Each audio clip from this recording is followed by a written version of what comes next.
үзээсэндээ маш их баяртай. Наа 2024 оноос хойш парламентд хууль тогтоох байгууллагт ажиллаж байна.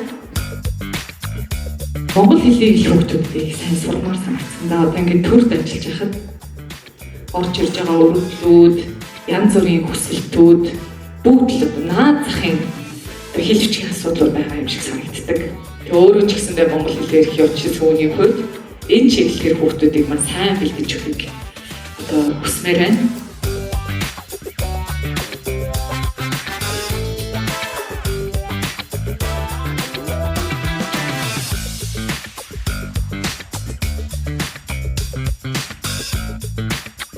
Янзтай ч гэсэн төрийн нуруунд дээр байдаг тэр Монгол Улсынхаа хойч ирээдүйг боловсруулах тэр их ачааг нь хөнгөлцөж өгч байгаа хувийн сургуулиуд гэж боддог. Тийм учраас та бүгдээ бас талархал илэрхийлэх ёстой. Тэгээ баярлалаа гэж хэлмээр байна.